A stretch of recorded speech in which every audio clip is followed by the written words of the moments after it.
G'day guys, Luke from Drifta here in the 76, and I got Kaito with me. And Tuesday morning, it's factory tour Tuesday, so we're in Maitland at the moment, and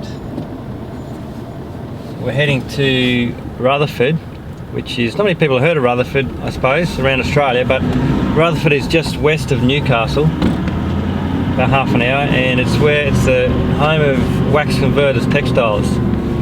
So big factory there, and we're going to see James Kelman, and he's going to show us around his awesome canvas factory. So, you know, canvas has become a big part of our business.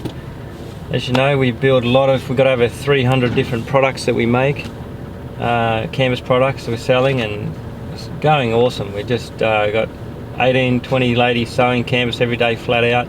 Grown in 3 years from just one sewer to 20. So and we're just making canvas bags for the camping four-drive industry, you know, sleeping bag bags, milk crate bags, just general basic stuff, you know, but stuff that people really need. And you know, we're really branching out now as well into a lot of other things, of course, with, you know, putting nice leather straps on bags, so really trying to trick it up and dress it up a little bit. So becoming a big part of what we're doing, and a big part of that, of course, is the canvas, and it's Australian canvas. And you know, I'm sure not many people, and I never did, I was totally amazed and couldn't believe it. The factory, you wait till you see it, it's just amazing factory, and people have got no idea how it's made and what goes in behind the scenes. It's fascinating, absolutely fascinating. And now James is the last remaining factory in Australia that weaves their own thread. There is still another company, I think it's Brad Mills,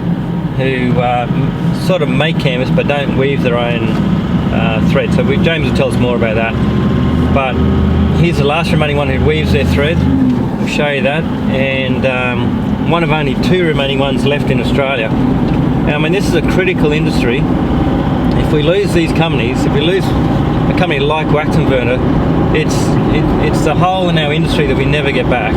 And I mean, I don't know what we would do if we didn't have James's company supplying us canvas. You know, we just couldn't. I couldn't use imported Chinese canvas. I just couldn't do it. And if so, I mean, again, it's an imperative part of our industry. And you'll see as well, like, these machines that they're using are so complex. And I mean, the guys, the technicians and the operators of these machines have a lifetime of knowledge that isn't really replaceable. And you know, I know James got a similar problem to ourselves, trying to get young fellas coming through, learning the trade, constant problem in industry. And you know, so it's a fascinating place. And James, you know, he's a very busy guy. He's got a big company, a lot going on. He's very good to give us his time today, show us around. I mean, I've become good friends with James. I'm very lucky because you know, he's second generation in the canvas industry. His dad started, hopefully you'll be able to meet Jim, his father, lovely man, and he started basically doing the canvas cotton for Drifta. So they got the contract to produce Drifta material, still doing it today, made here in Rutherford. And Jim, you know, has got links back to the company that produced the sails for the first fleet. So amazing story. It's just such a good story. And yeah, these guys will show us more about that when we get there. So, but yeah, James has been in the industry all his life, and you know, of course, I started 3 years ago, you know, getting into canvas. I had no idea, you know, about anything regarding the canvas industry or the textiles industry, and I've learned everything from James and James's contacts. So there's no way we would be where we are today without him, and he's been very generous with his time, you know, and his contacts as well. He's given me a lot of inside information, and a lot of his contacts. Andrew Page, a big contact for me, which led me to, and he's helped me a lot as well. Andrew used to make products for the Australian military, and all the backpacks and all the day packs and a lot of gear. He made those in Sydney and Marrickville for many years, and always waxed on canvas. So Andrew's been a massive benefit to me as well. I catch up with him every time I'm in Sydney, and he put me onto Peter with the clicking machines. We showed you that factory tour in Sydney. The old guy, Pete, legendary old man, who's making all the knives for our leatherwork, and we're using a lot of those knives now too for cutting the small canvas. So anyway, big part of what we're doing. Critical industry, very interesting, and we're going to show you all that today. So also, I mean, the canvas there's a lot of things that most people probably wouldn't realise. I didn't realise. We'll talk a bit about ripstop canvas, about imported canvas and the difference between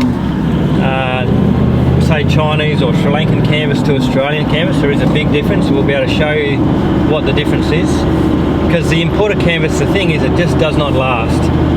It loses waterproofing. It's, you know, of course it's a third the price, sometimes a quarter of the price, and you know, there's just simply quality. All right, now the waterproofing doesn't last as long. It's not as thick. It's 30% less thick in comparison to the Australian canvas, and there's also a lot of impurities that aren't washed out in the weaving process. You got a lot of oils in the looms, you know, that gets into the cotton, and it's imperative to wash those out. If you don't wash it out, you get mould and mildew sets in, and the canvas deteriorates very quickly. And that's one of the reasons James has been so successful with supplying canvas to the military, because they're very hard on gear, particularly in the tropics of Asia, and Australian canvas is the only thing that stands up. So I mean, the Australian conditions are pretty tough as well, with the sun and everything, and we got a lot of rain here too, and you know, canvas, the cheap canvas just does not last anywhere near like the Australian canvas. So we'll show you the differences. Alright, so we're almost there. We'll go and see James and show through his amazing factory. Rightio.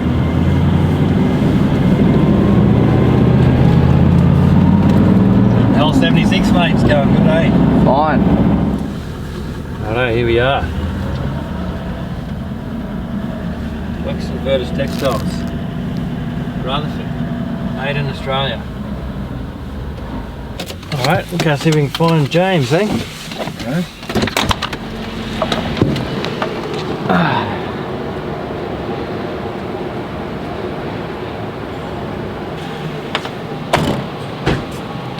Righto, we'll go see if we can find James. It's not easy doing these factory tours a bit, because it's alright when I'm doing my own. I can just walk around, do whatever I want, but you know, someone else's place, it's not easy, you know, and got to ask James a lot of different questions and stuff, and I'm the world's worst interviewer too, you know. So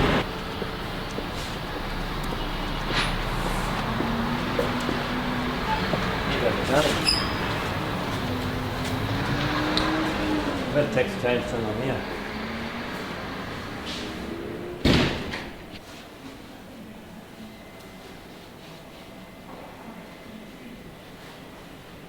Right over here at Wax Converters with James, and yeah, thanks very much, mate, for having us along. Hey Luke. I know you're very busy, and pretty excited to have a look through your factory. You're most welcome. Good to see you. Yeah, I've been here once before, 12 months ago, and we've been trying to come ever since, haven't we? Like, just We have. trying to get Kaito his act together is the thing. That's what's held us up. Yeah, well, Kaito's here now, so we can show him through, and your quantities are growing, which is great, so Yeah. hopefully we can keep that going. Yeah.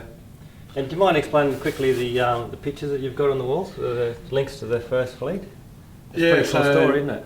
It is, it's an amazing story. So this is a picture of the first fleet arriving way back in 1788, and on there you can see a heap of canvas there, both in the sails of the ships, but also the deck covers and the tents that would have been slept in by the guys when they first arrived here. Yeah. All the ropes as well. It's Yeah. all textile product.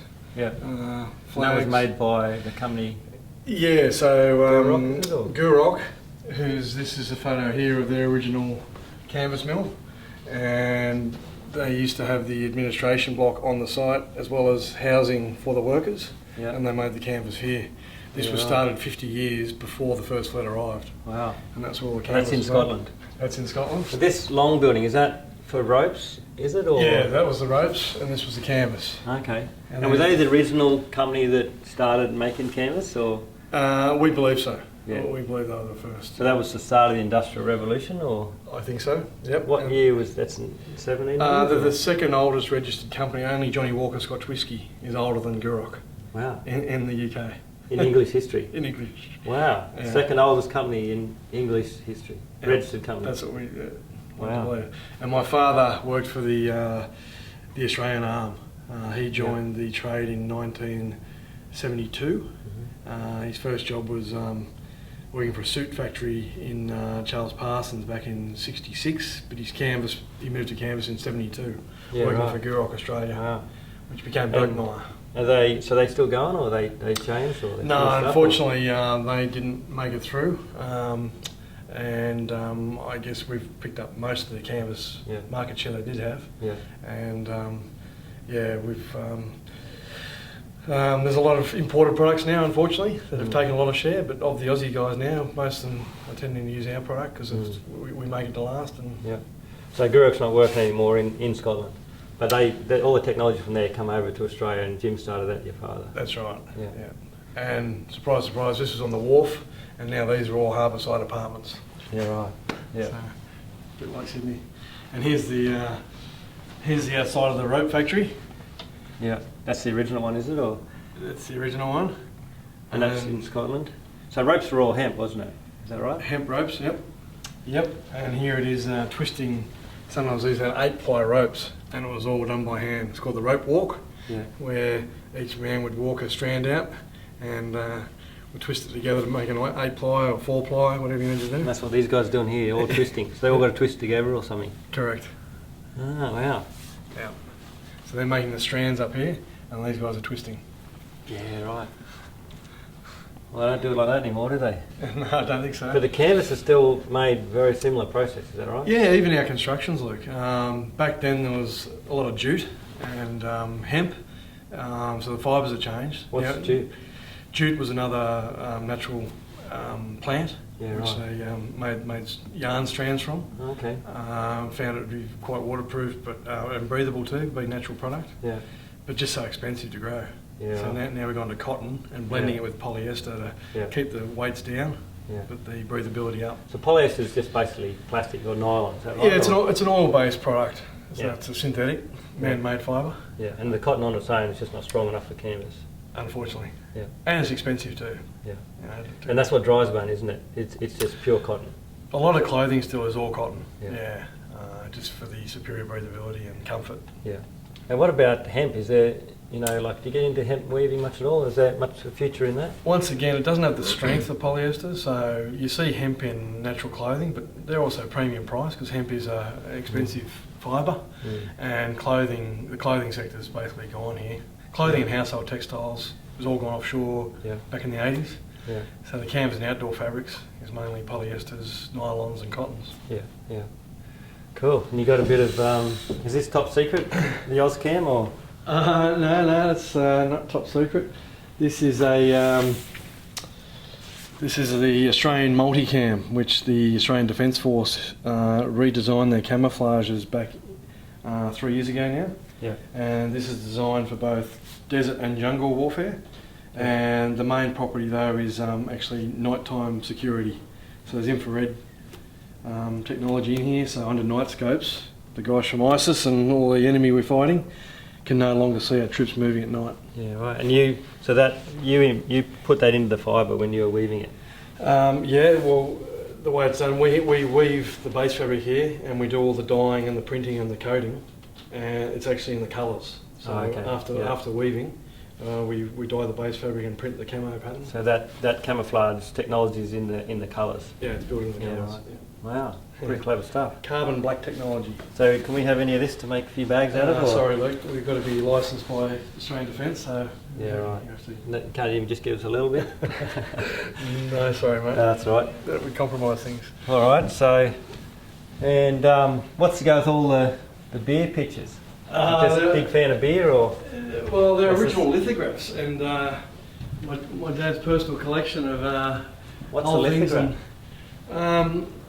I believe they're hand engraved onto the paper, and Dad thinks they're quite valuable, but Mum doesn't want them at home. Oh, right. So there's any place to have them in the boardroom at work. So okay. some classic brews there. You know what I've got to do, I realise, is work on my my office, you know. Because you've got a pretty impressive big round table office. Yeah, we find the round table works well.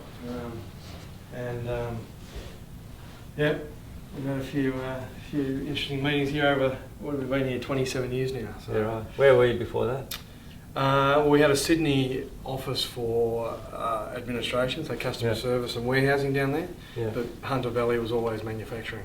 Yeah, right. And we used to truck the fabric down every day and distribute out of Sydney. So Wax Converters has been going for 27 years, manufacturing, is that right? Yeah. Yeah. Started up in '91 as a start-up with 2 people. Yeah. Making the Drifta wax, that's where the name came from. Making the waxed cotton, the Drifta. And still doing that today? We still do it, yeah. And the Drifta market's going pretty good? It's still strong, or? Mate, Drifta's still a legendary brand, but it's tough selling raincoats in a drought. Yeah. And just like farmers have found. Yeah. There's a lot of imported coats too, no? There are imported coats, yeah. But we actually lead the world in our wax cotton, so we actually export to the UK and USA, Canada as well. Yeah. So we supply other brands outside of Drifta. Yeah, right. Cool. Well, go and have a look at the factory, eh? Come on through. All right. Hey, just quickly too, sorry. These pictures here, can you explain what's going on there? Obviously it's from the war. Yeah, so Jim's father, my grandfather, was a rat at Tobruk. And these I was going to say, that looks like Tobruk. That's it, isn't there, is it? Yeah, so obviously being defence suppliers and my grandfather being a servant, it's pretty passionate, pretty close to our hearts to defend Australia. And so you were supplying the Australian military with canvas, well, or not you guys obviously, but Gascon, Gurok, sorry. Gurok were, yeah, so Gurok and then. Burkmeyer, back then, geez, whenever everyone lived in tents, the canvas business was huge, especially the Vietnam War. Yeah. My dad's never seen orders like it. Yeah. That was. So this is in Tobruk? That's Tobruk, yeah. Yep. Legendary story, Tobruk, isn't it? It is, mate. And he went on to serve in Papua New Guinea too. Oh, okay. Fought with the Fuzzy Aussie Angels up there. And yeah. Wow. So you've certainly got a lot of history behind. I mean, it's unique, isn't it, in Australian industry, the story behind Wax Converters. Yeah. Not many people can say you got links to the First Fleet and everything else. So impressive, mate. Canvas goes a long way back, mate. Yep. Family business, second generation, isn't it? Yeah, and a lot of people know defence programs have gone overseas, and the uniform, like their dress uniforms, have been, unfortunately, they're made overseas. But the good thing about the camo gear now, it is legislated that the combat uniform, as in what the diggers go to war in with the camo gear, that's legislated. The fabric must be made here and the garment made here. Yeah, right. So why have they legislated it? For security reasons, or? Yeah, for security. They see it is in the sovereign interest of the country to have these infrared technology that they invested heavily in. No good having China making that. Exactly. One day, who knows what they might be on the other side, you know, and they'd cut us off. So. Yeah. Oh, that's good. Very good. And how big's the percentage of the market for the military for you guys compared to local or domestic market? Yeah, business look, it comes and goes obviously every year depending on what the requirements are, but at the moment we're running about 30% defence, about 10% clothing for Drifta, and then the other 60% is made in industrial basically, caravan camping, your business with canvas. So caravan camping is still a big part of your business? Caravan camping is still the lion's share. But that's changed so much, hasn't it? Like over the last 10 years, 15 years, I mean, you know, seeing the chemtrail industry is almost non-existent. Australian-based soft floor camping industry is almost gone. That would have been a big part of what you did before. It has, yeah. That area has shrunk, no doubt about it, with our customers being replaced by the offshore Chinese-made camper trailers. But have anybody, like there's a big uptick though in the caravans? Has that sort of offset it a little bit, or do you supply much to the caravan market? We're doing quite well in marine and automotive as well. Yeah. So canvas seat covers is growing. Yeah. Hiking backpacks. There's some of them are still made here. There's One Planet. Yeah. They're made in Melbourne. He's still going quite strongly, And Black Duck seat covers and Superfit. They're the two big ones, aren't they? Yeah, both those brands are going really well. Yeah. They're employing a lot of people. So Black Duck, you know, most people have heard of those. They're a pretty well-known brand.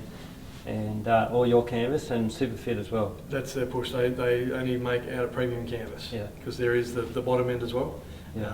Where the seat covers they either have nasty chemicals. So when you're driving up to say Karratha from Perth, you got to have your windows down because of the fumes and the petrol in the proofing chemical. Right. Or they just don't last. Yeah. So. Okay, let's go have a look. Can you swap, Kaito? Kaito can only hold that camera for like 10 minutes and his arms get sore, so I've got to take over. Bloody hard job. Tough life, mate.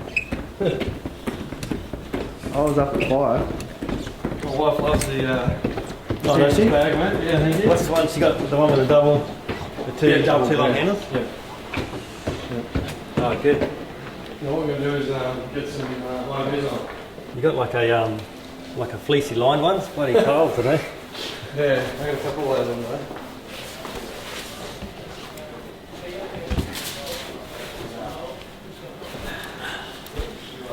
Old high-vis Drifter, eh?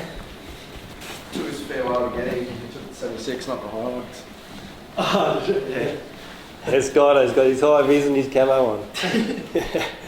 Good. Alright. So it wouldn't take a couple of hours? Oh, it's about 2. Yeah. It's about 1 to the 12 mile turn off. So how many acres you got of factory space here? Well, 5 acres. Yeah. Oh yeah, we've got 4. Not far below you.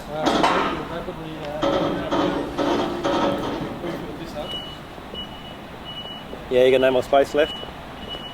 Do you need any more or? We'd love some more for storage and but And there's a product sort of, of course improving as well over the years, but is it still many improvements that can be done in canvas production, or you reckon you pretty much got it about right now? Not much you can do with that? Well, we just upgraded the proofing line to be a lot more efficient just last year actually. Yeah. And we've now got 2 padders lined up together rather than doing it through one and turning it around, do it again.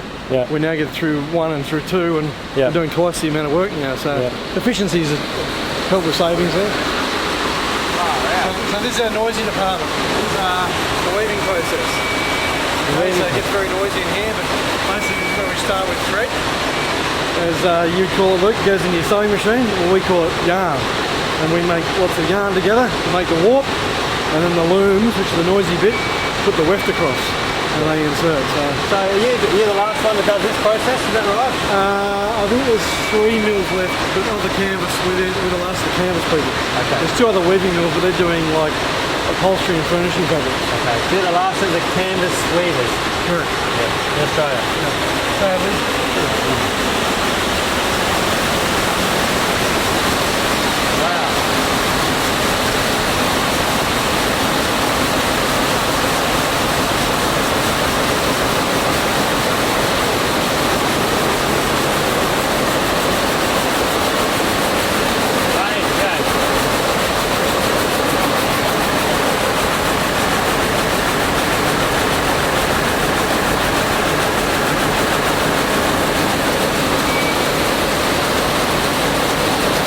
The yarn, you call it.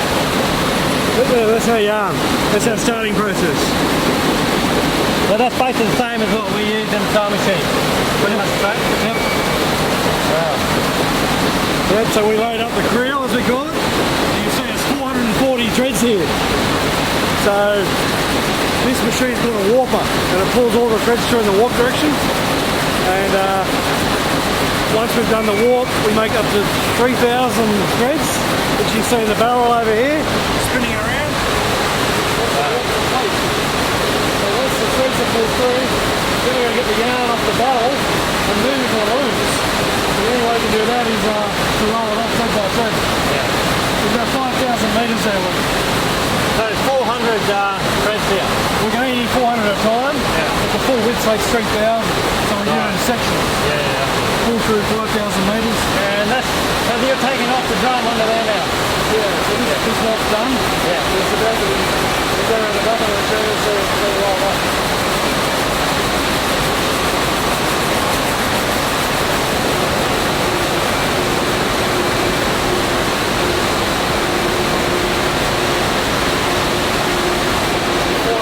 Threads are only that much, so we'll do it more through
he's doing is just, I can't actually control these machines. The guys are a lot more skilled than me at this.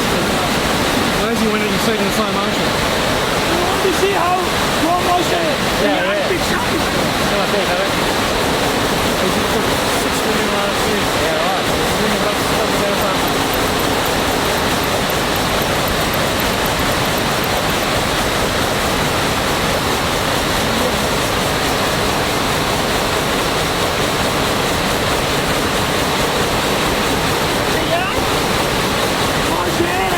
Other side is fixed up.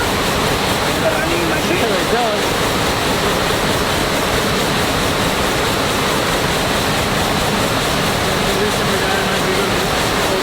Other side. Couple of minutes is that better?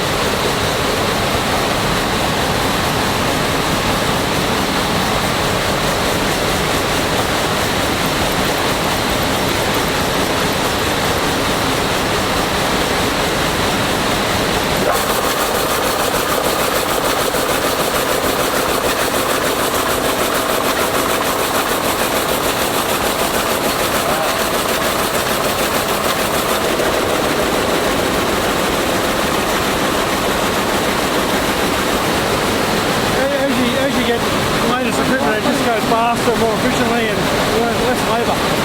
That's how we stay on top of staying competitive in the world. How long are you working weaving the farm? How long are you working weaving it? Started at 76. 1976 now. Whereabouts? Where did you start? Whereabouts did you start?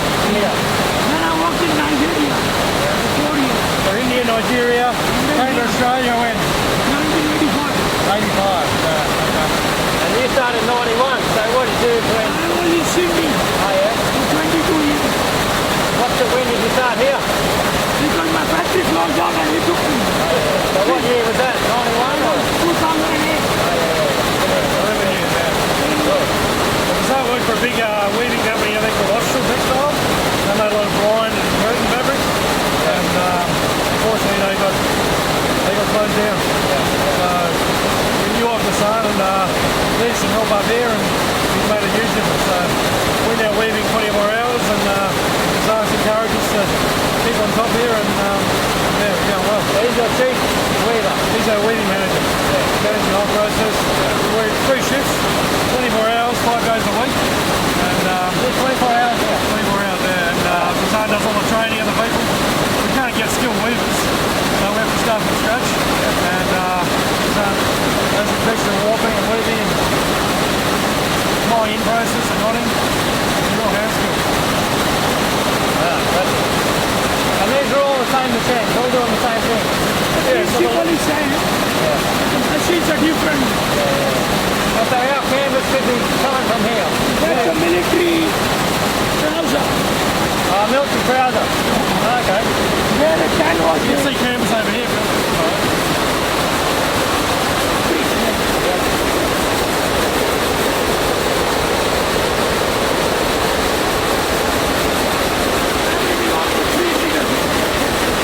That's a wide material.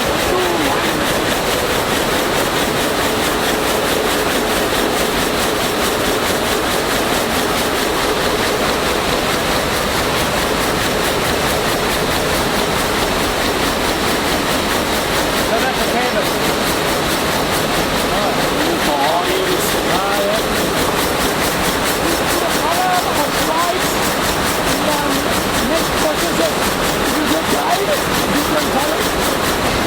Where's the polyester?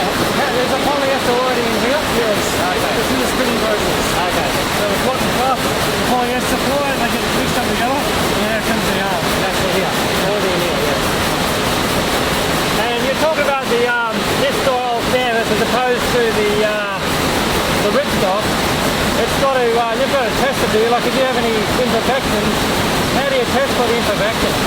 Yeah, look, it's making plain weave canvas. If you have a knot or a fold in there, it just sticks out. Yeah. So with a ripstop weave, it hides a lot. So it's actually very hard to weave plain weave canvas at high quality without faults. And is there a place where you test that? Like is the computer tested or is it just like tight? After every batch we weave, we've got a weight and a spec. So over in the laboratory industry.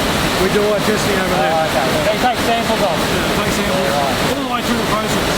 Dyeing, bleaching, proofing and weaving. Cool. Thank you. Thank you, sir.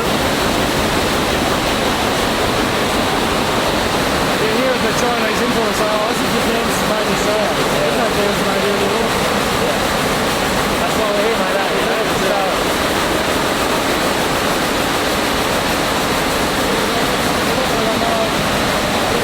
Can we go up and have a look on the inside of that? In half an hour we can come back here because they'll be rolled that off and we'll be pulling the next one as well. We'll see all those sets coming through. Okay. Thank you. See you later. We'll come back. Yeah, you were saying before how the people selling the Chinese canvas are putting that out there that we don't make canvas in Australia anymore, but that's total, Well, as you can see here, look, yeah, total bullshit, and that's a shame because that narrative gets out there and people believe that stuff. You know, they go, oh, well, I'm buying Chinese chip canvas because we just don't make it in Australia, but it's total bullshit, isn't it? I mean, you guys are and massive sadly, a operations. lot of Australian industries have closed down because of overseas industries replacing us, but no, we're still hanging in there, and you can see here we're top to tail. We make it right from the yarn process right through to the end here. Yeah. And this is something you just can't start up. Like if you guys are gone, you can't just start that again in, you know, someone come along in 10 years time and let's start making canvas. I mean, you just can't do it. It will die. It's a lifetime of experience that's needed. And every process we do, we've got to hang on to weaving because that's a unique skill compared to coding, compared to dyeing, compared to printing. Yeah. You know, they're all unique skills. So. Yeah. And what's your mate's name who runs the factory? The Saint-Noir. Yeah. Like if he's gone, if he finishes here, he's going to go back.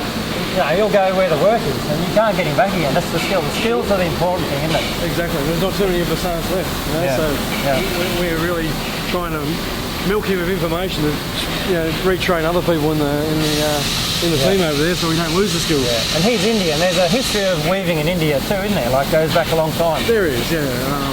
And their industry is booming for textiles. India, China, Pakistan, all the lower cost countries, because it's a labour intensive. There's a lot of capital intensive over there as well. The machinery costs a bomb. You know, we've invested $5 million over there, but you still need a lot of people. Like there's 20 people in our weaving shed. We can proofread free. Yeah. So that's it, and that's the problem. We know labour's expensive, isn't it? we do. And have you got 3 shifts? I didn't know you had 3 shifts full time, 24 hours. 24 hours. Yeah. That comes and goes with demands of customers, obviously. So but the last 12 months we've been weaving flat out. Yeah. So how many staff do you have in total? In total we've got about 78 at the moment. Yeah, wow. So this is in between batches here, so we'll come back. This is our PVC department. This is Australia's last PVC coating company. Yeah. Do some military take any PVC? They do. Yeah, not so much so. Basically canvas. PVC's lower cost, why is that? Yeah, it's lower cost mainly because of the base weave. You're starting with full polyesters basically because you're not worried about breathability. There's no cotton at all. Yeah. It's all polyester. Right. You need about a third of the number of threads, so the weaving process so much faster. Yeah. And then you're just basically smearing a paste on. Yeah. The coating runs a lot faster than what canvas does. Right. So there's lots less processing. So it's about half the price, isn't it? About half the price. Yeah. So it's pure nylon and only a third the threads and a much quicker process. So, And less processing. Yeah. Okay, no breathability, of course, the plastic coating. Just the plastic coat. Yeah. And you do like a ripstop in the PVC? We do, yep. Yeah, see, a lot of it's used for tarpaulin, so as a tarpaulin, ripstop is an advantage. Yeah. But anything outside of that, where you're not going to get a snag, basically ripstop all it does is create an abrasion point because you've got a high spot where the threads cross over. Yeah. We'll have a bit more of a look at that towards the end. Yeah,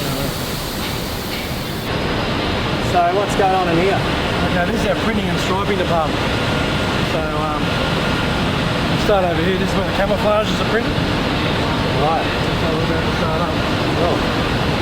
So is this top secret or we're allowed to look at this? Let's try and look at this. Oh, Okay, yes, you're starting camo? Yeah, I signed with the camo, so let me about 10 minutes. 10 minutes? Yeah, You're yeah. ready to batch. Okay.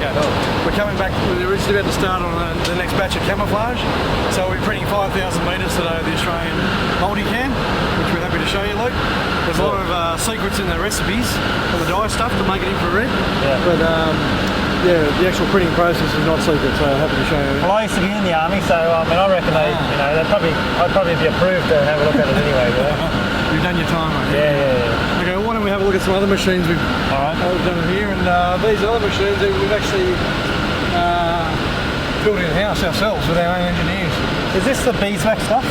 You can smell the beeswax in the air, correct. Well, what do they do? What is that? So now, with the, that's an all cotton, organic cotton fabric, which is... Well, that's just a cotton weave? Yeah, and then our customer is involved with the alternative packaging industry for plastic. So where everyone's trying to go zero plastic, beeswax has proven to be able to keep a cut avocado for up to 2 weeks.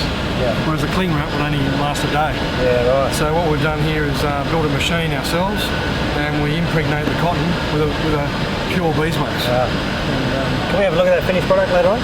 Yep. Because I don't think, oh, that's it here, is it? Because nobody's ever really seen that before, eh? Or not many. Yeah, it's growing, Luke. You see it a lot of in the local markets. Yeah. You see beeswax. That's totally in beeswax. It's totally natural, organic cotton and beeswax. And total beeswax. And that's providing a good resource for the beeswax as well. I mean, it is. You know, it is. That's and people are getting up to 2 years from their beeswax, so they just wash it up like a dishcloth after use and reuse it, and they get 2 years out of it. So you can wash this. You can wash it. So when you get your leftovers from dinner, instead of putting cling wrap over it, you just put this over it. Yep. Put it in the fridge. Correct. That's what it's for. Or wrap your school lunch in it. Yep. And our customers, we've got 2 at the moment. One's called Happy Wraps, and one's called Be Rappy. I'm happy to mention those names. Yep. They're exporting even, made up, and they're selling through health food shops and through the markets. Is that their product that you're making under license, or could we get a product like this without print on it? Yeah, no, we could. These are their designs, and we just make the fabric for them. So you can make a fabric for us. We can make it a Drifta, no problem. Because I mean, everyone's camping, and you got leftovers, and I mean, who wants to take plastic cling wrap camping? You know, maybe it's something we should do. Yeah. So this is a beeswax machine here. It's not running at the moment. Like in. Basically, the cotton comes in one end and gets dipped in the wax, and out the other side. What's this one? This is our awning canvas. Okay. It's just the backing at the moment. We'll be changing over the next couple of days to fill those couplers out. So this is the process of your dyeing the canvas. Well, this canvas is actually the awning canvas, not the camping canvas, because this is knife coating, as you can see here, where the blade is actually smearing. We wouldn't recommend this canvas for any tenting or tarpaulins, but for awnings, where it's just sitting outside protecting the window from the sun. This is the best way to do it. But that's all the ink there, it's building up and just squeezed in with a knife. Exactly. Underneath that liquid is a gap set, and coming out the other side full coated. Wow. So why wouldn't you recommend that? The difference is it's not thick, is that right? Correct. And that won't breathe. Right. On an awning where you just got one piece of fabric and lots of air underneath it, doesn't need to breathe. It doesn't need to breathe. So why won't that breathe? Because we're smearing the paste all through it. Whereas if you dip it, you keep the weave open, which we'll show you later. This other machine. But this also allows them to do a stripe on one side and a plain on the back. Yeah, or stripes on both sides. If you're dipping, you've got to do the same colour both sides. Yeah. So, got Australian-made blinds and awnings, still an industry that you're providing for that. Yeah, windows, and also we do the caravan walling here. So if you go to a caravan park, you'll see a lot of annexes made from striped canvas. And then you got to sort of bake it on, do you, or you dry it? Every time we put a chemical on, you'll see here, then we've got to work out a way to cure it. So it goes from a liquid into a solid.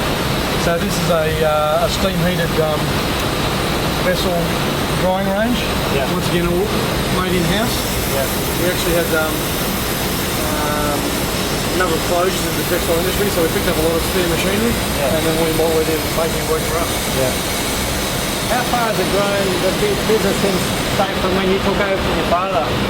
Like, from when he started to now, like, Well, is most of this here when you started, or you've sort of grown a lot of it in your time? well, I only missed the first 2 years with it. That's the interesting thing. So 91 was when Dad kicked off, the back end of it. Oh, you've been in the whole time. And I've been here since the end of 94. Right. So, How old were you when you started? so Dad started a week before my HSC, and then I did 3 years at uni and basically came in. So Okay. yeah, I've been here for 24 years myself. Yeah, right. Another 27. Yeah. And that was something that you always wanted to sort of do? Well, he'd only started a couple of years, but it was just I you didn't really know. wanted to get into it, or? Not really, Luke. I didn't know what I was going to do, to be honest. So I did a commerce degree and a marketing major. Yeah. And pretty soon I could see Dad's weakness, and where he was challenged was the admin side of the business and running the business, whereas he was great at the engineering and creativity and product development. So it evolved, and I focused on where he was weak. And Seems to be the case with a different generation. Certainly the case in mine. I've done 20 years of designing stuff with pencil on a bit of plywood. And Kaito comes along and he's doing CAD design, you know. It's, the new generation, it brings new skills, doesn't it? Yeah. And, that's what's imperative, because you've got to keep ahead of the game, and the market keeps changing, and it's great to see that that's how it all works, isn't it? It is, mate. Yeah, we've had our moments, of course, over 20, we've got the old bull and the young bull, but that's all healthy too, you know. Yeah. Got to challenge each other.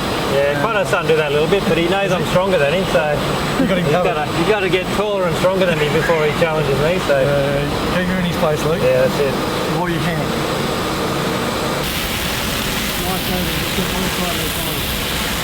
Is that? Oh, that's cake, is it? Oh yeah.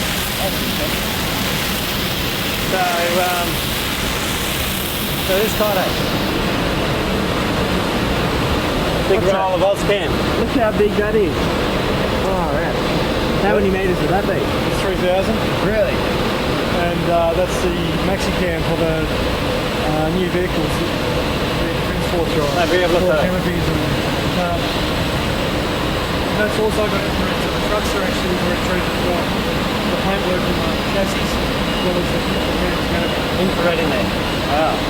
So we can't get that up here. Sorry, Luke.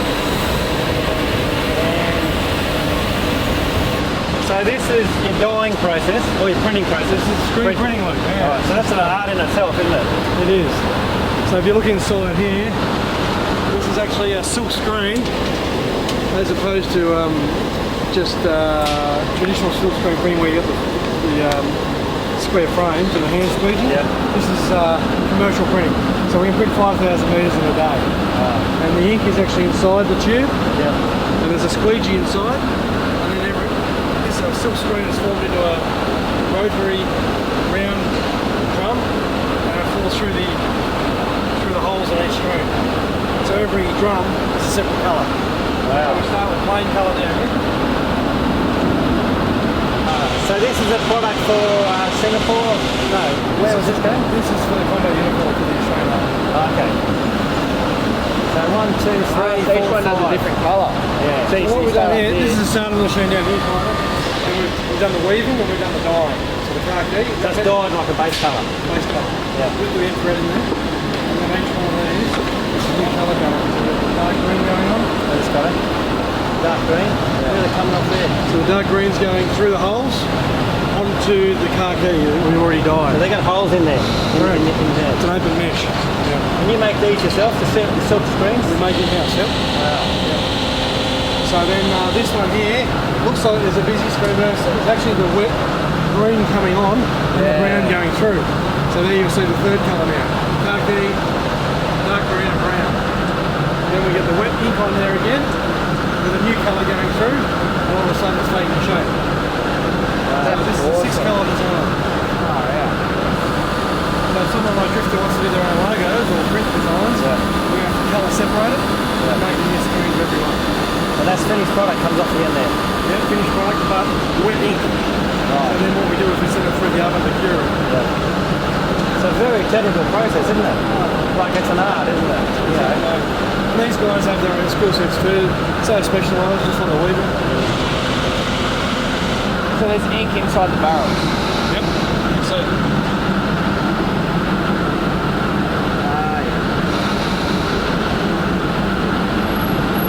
electronic beams in there to make sure we don't run out, because if we run out of one colour, the whole meter's stuck.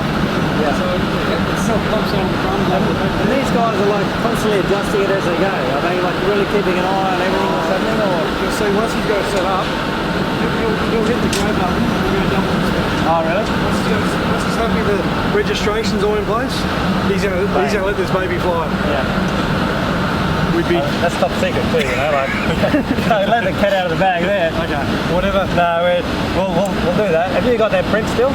Or will that image? You've emailed that, so... Well, let's talk about that, because what we're going to do, we thought, because Drifta 20 years in 2020 coming up, we're going to do a Drifta print on canvas, and we're going to do a gum leaf print. And we're going to do, it'd be cool to come back and see that printed for the first time. Yeah, no, you're welcome to come back, Luke. And yeah, so if you want a 5-colour design, we're going to make a separate screen. We're going to colour separate that design, make a separate screen for it, but then that's no problem. We'll then take it from this process after printing down the front for the Dynaproof. Make sure it's the same performance as any other plain colour. So we'll come back in a few months and we'll see our gum leaf Aussie pattern into the canvas that we're going to make bags from.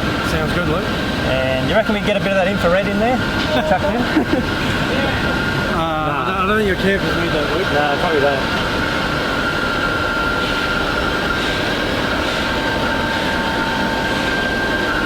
Wow.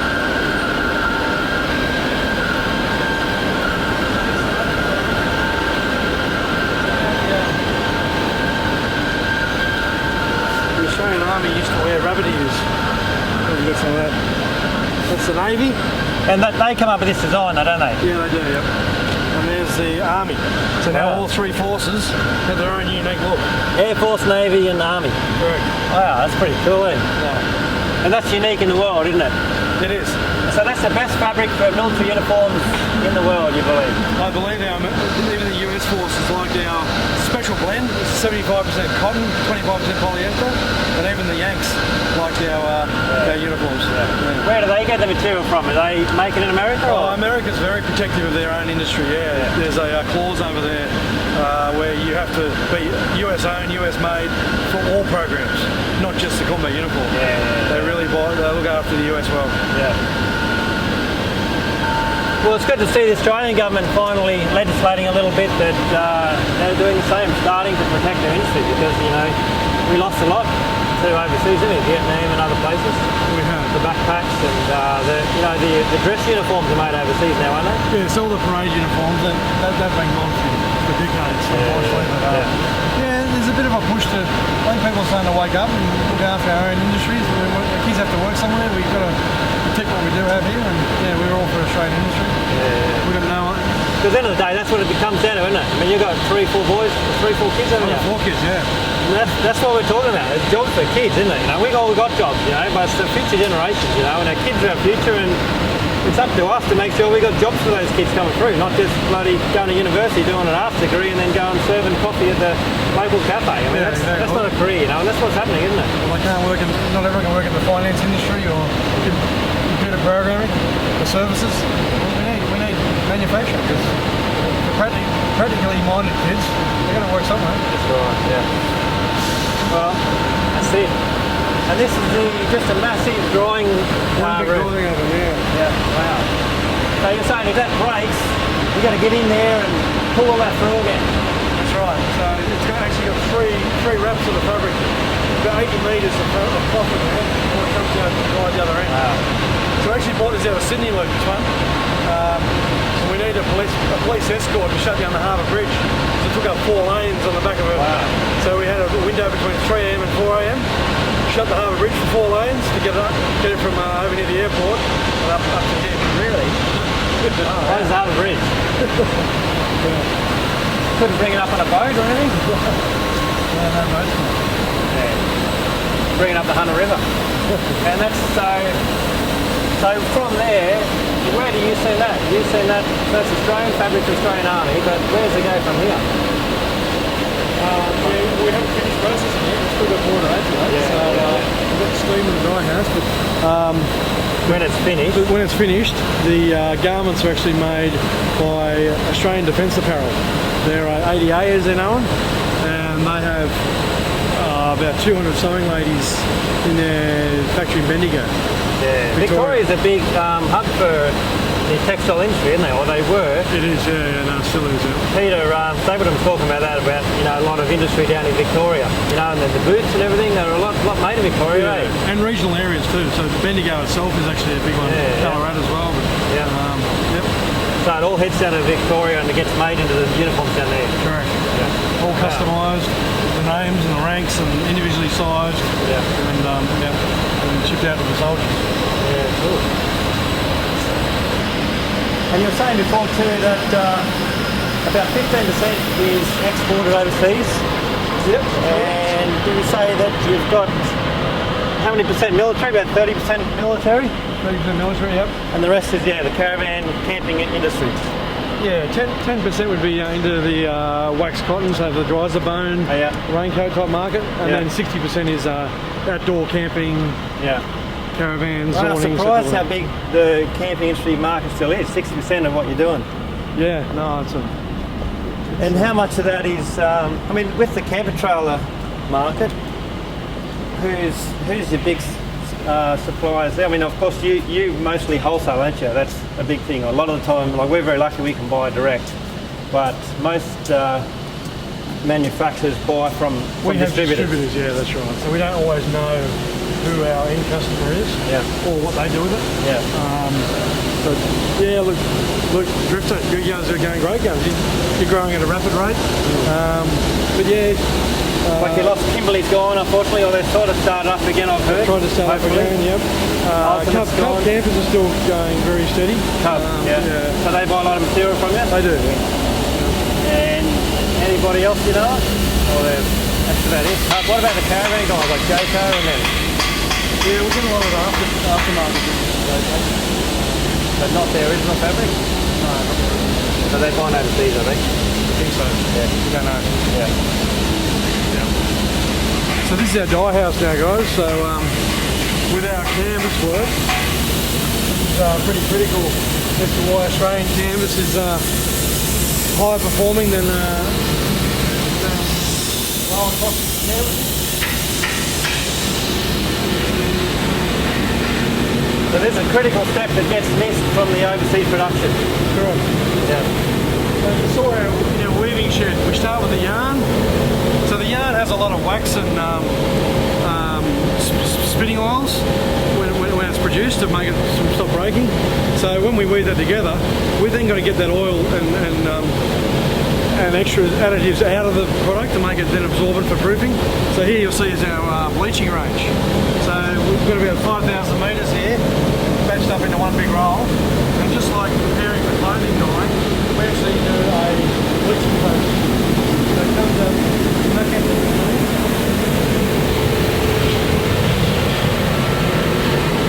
So here we have a singeing process, so we're removing all the excess fibres on top, like a flamethrower, which is burning all the... Oh yeah, look at that, it's really inside. You see that? That's what's called singeing. So you're removing all the surface hairs. Wow. Okay, then we take it to a bleaching process.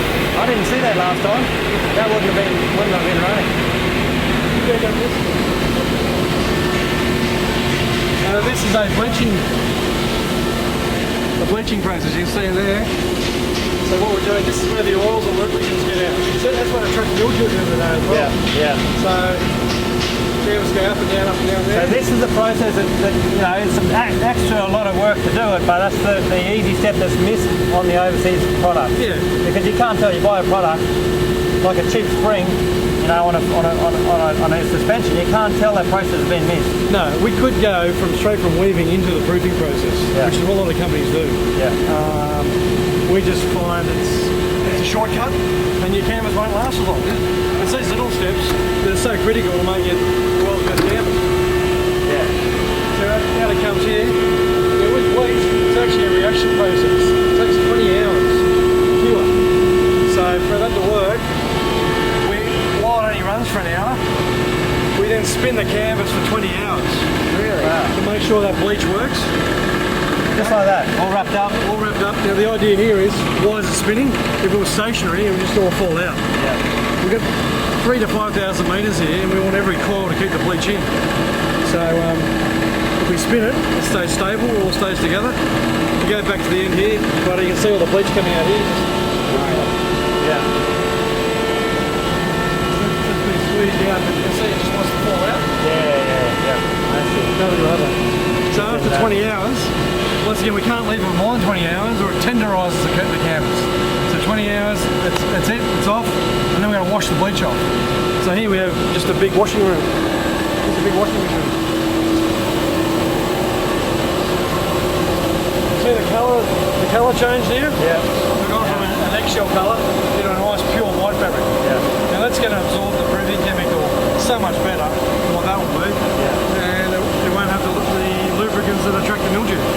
So that's a critical part of washing it, is to get away all the oils out of the canvas, which is what attracts the mildew.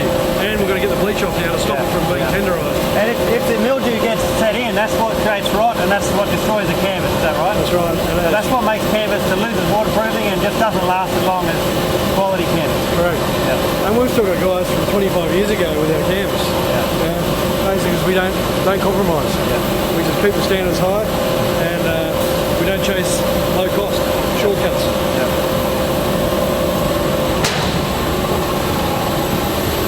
About 200 metres of this machine, so it's a gravity system. So you'll see it's staggered down, and there's about 80 movements up and down here. It agitates and removes the bleach.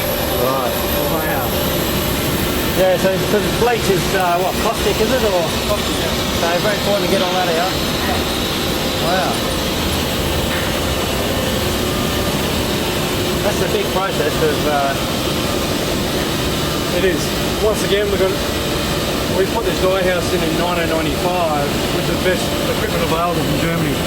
So breakdowns are not really existent. We just maintain it well, and we're going to run a dye house with 5 people. Wow. Yeah, very efficient.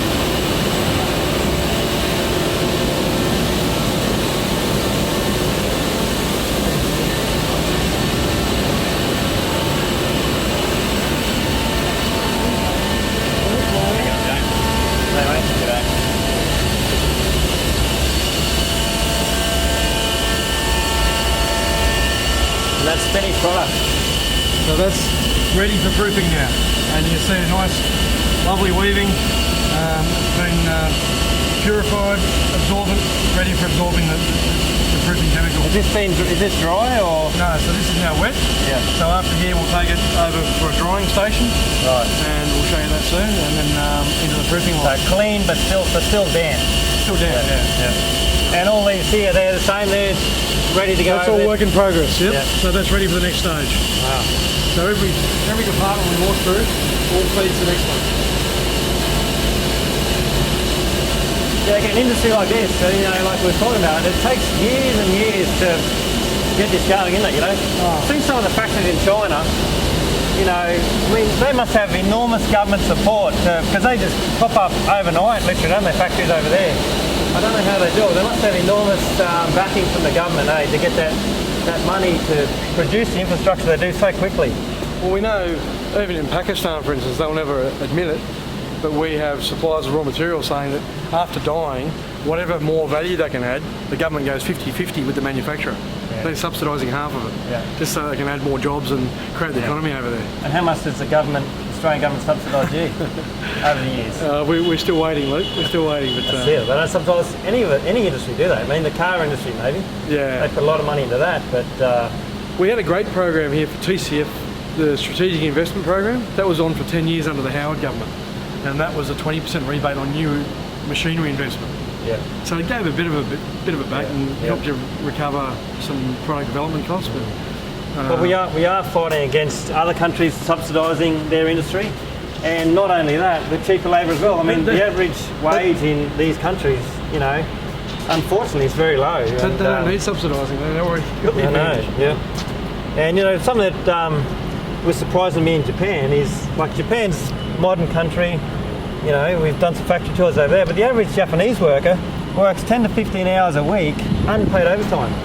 Like, can you imagine if every one of your staff did 10 hours unpaid overtime for you? I mean, there's your profit, isn't it? I mean, how do you compete with that? It's tough. Yep.